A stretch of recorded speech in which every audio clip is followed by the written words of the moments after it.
boys and girls, it's Thursday, so it is Science Day for us, and we are going to be continuing our learning on ecosystems. Today our focus is going to be on food chains and food webs. So before we get into our activities, I just wanted to go over with you what that means. So a food chain is how each living thing gets its food and how nutrients and energy are transferred or passed from creature to creature or organism to organism. So food chains begin with energy, okay, and they end with animal life. And it's a chain, it just keeps circling around and around, so it continues on, so life in that ecosystem can continue. So, one thing to remember while we're doing this is that some animals eat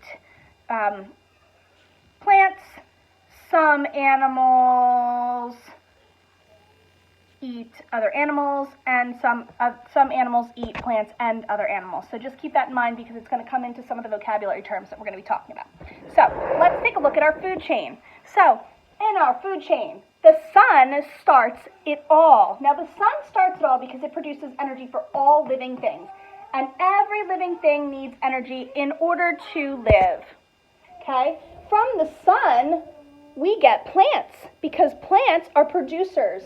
And producers get their energy from the sun in a process called photosynthesis.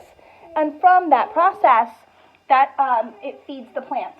So the plants get their food and energy from the sun.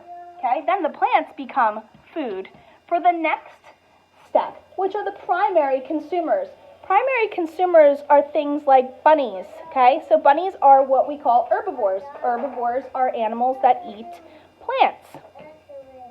So primary consumers are herbivores. They're plant eaters, and they eat our producers, which are our plants that get their energy from the sun. So the energy starts at the sun, the energy is given to the plants, the bunny and all the other primary consumers eat the plants, and now they have the energy.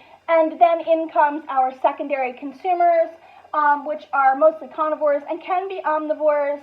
And in our food chain anchor chart, I apologize, I didn't draw the picture. I don't know why I didn't draw them, but they are things in this food chain would be something maybe like a coyote. So the coyote comes in, he's hungry, he eats the rabbit. So now the energy has transferred from the sun to the plants, to the rabbit or the bunny, and into the coyote. Now the coyote is very old. He's coming to the end of his life. He gets sick. He passes away. Okay? And from our secondary consumers, in comes these guys right here. They should look a little familiar to you. You have some bugs, and we have some mushrooms, which are fungi, and they are called decomposers. Decomposers need to eat the dead plants and the animals to get their energy. Okay? And then the nutrients that they obtain from the secondary consumers return into the earth and help to give nutrients back to the plants. So, this is a basic food chain. So we start with the sun, we get some plants which are also called producers, and side note, one easy way to try to remember that the producers are plants are A, they both begin with the letter P, but also if you've ever gone to the food store and looked for your fruits and veggies, you go to the produce department because produce is found in the word producers, and those are our plants just like our fruits and veggies, right? So from the plants comes the primary consumers, which are our herbivores, our plant eaters, and then the secondary consumers are our carnivores and sometimes our omnivores, which our carnivores eat meat, so they're eating the primary consumers, which are meat, and they might be omnivores, which means they might come in and eat some plants too. Okay, so there is also one more step in our food chain, which this one doesn't have, and that's the tertiary. I think I'm saying it right. Tertiary. Those guys are the apex predators. So they're our biggest predators. If you were in the jungle, it might be your big cats. If you're talking about a neighborhood, it would be humans. Humans are tertiary. We're at the top. Okay. So your biggest consumers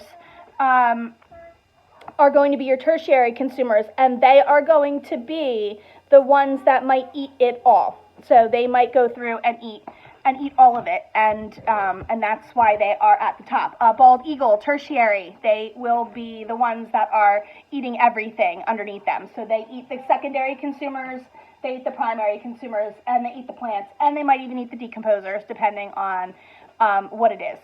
So if this is a food chain, I want you to ponder something for a second. Think about it. If this is a food chain, what do you think a food web is? Think about that for a second. A web. Now, a web, to me, sounds like it would have lots of connecting pieces, just like a spider web might. And if you thought the same thing, you are right. So, a food web is where you take this food chain and you, it gets attached to another smaller food chain that has, like, maybe if there's another animal that also eats the rabbit, so maybe that animal over there, maybe the snake, there's a big snake, the snake eats the rabbit, and the coyote eats the rabbit, so now they're both secondary consumers, and they're eating that rabbit, and then, you know, the decomposers are coming in, and the decomposers are taking care of the rabbit and the snake, because the snake and the rabbit passed away. However that works, it's a food web is going to be more complex. So it's going to have lots of pieces connecting to each other, and they're all starting from the sun. Okay? So that's going to be a food web. Now, why are we learning about food chains and food webs, you might ask? And I'm going to tell you. The reason is we are working on ecosystems, and understanding food chains and food webs are a huge part of an ecosystem. Again, it's the passing of nutrients and energy from organism to organism, and it's important that you understand how that works, because you guys are going to be researching your own ecosystems over the next couple weeks, and reporting back through, hopefully through Flipgrid. So we are going to be working on that in the coming weeks. So this is going to be the beginning point for you before you get what group you are going to be researching. So when you are done watching this video, I want you to click on the YouTube video on food chains and food webs, and our little guy with the funny voice is back again. And then I want you to click on the next document and complete the activities inside the food chain assignment. If you have any questions about this assignment or anything that you've seen or anything that I've said, please come to our 11 o'clock Zoom today and I will help to clarify. So, I hope you enjoyed your lesson. I know I sure did, and I will talk to you soon. Bye.